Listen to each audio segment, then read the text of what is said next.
السلام عليك يا أبا عبد الله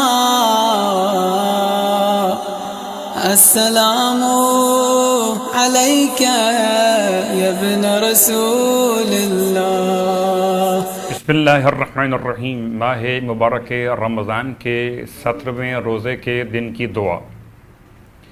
اللہم اہدنی فیہ لصالح الاعمال واقض لی فیہ الحوائج والآمال یا من لا یحتاج الی التفسیر والسوال یا عالما بما فی صدور العالمین صلی علی محمد وآلہ الطاہرین۔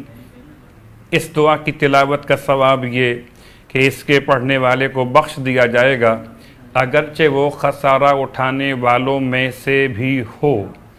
ماہ رمضان کے 17ویں روزے کا ثواب اللہ کے رسول کی روایت میں اس طرح سے بیان ہوا کہ پروردگار عالم ارشاد فرمائے گا اس دن کے روزے داروں کے لیے کہ یقیناً میں نے انہیں اور ان کے والدین کو معاف کر دیا ہے، اور پروردگار عالم ان سے قیامت کی سختیاں اٹھا لے گا۔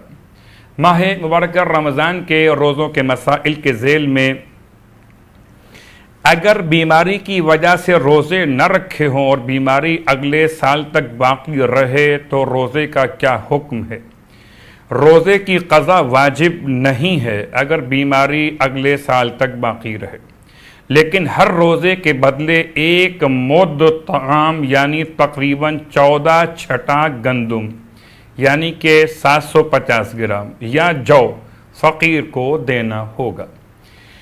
ماہ مبارک رمضان کی 17ویں رات میں مولا متقیان علی ابن ابی طالب علیہ السلام نے ارشاد فرمایا کہ جو کوئی شخص اس رات میں 2 رکعت نماز اس طرح سے ادا کرے کہ رکعت اول میں جو چاہے الحمد کے بعد تلاوت کر لے، اور رکعت دوم میں الحمد کے بعد 100 مرتبہ سورہ توحید کی تلاوت کرے، اور پھر نماز کے ختم کرنے کے بعد 100 مرتبہ لا الہ الا اللہ پڑھے گا تو خدا اسے 1000 حج اور عمرہ اور جہاد کا ثواب عطا فرمائے گا۔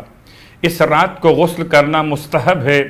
امام موسی کاظم علیہ السلام نے ارشاد فرمایا یہ رات یعنی 17 کی رات وہی رات ہے اس میں رسول خدا نے آپ کے اصحاب سے ملاقات کی، اور اسی رات میں مشرکین جنگ بدر کے لیے آئے تھے۔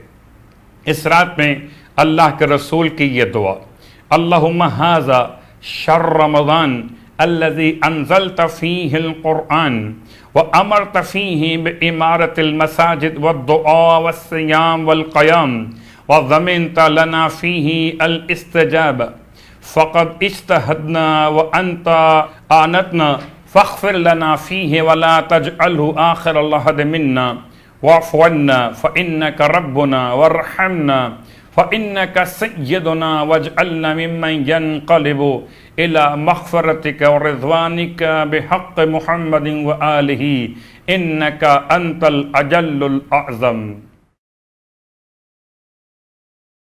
سورہ نصر۔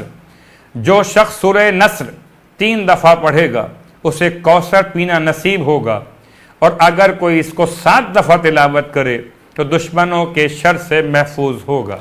پروردگار سے التماس کہ خدا ہم کو ماہ مبارک رمضان کی دعا اور ماہ مبارک رمضان کے تلاوت قرآن کا شوق عطا فرمائے۔ والسلام علیکم ورحمۃ اللہ وبرکاتہ۔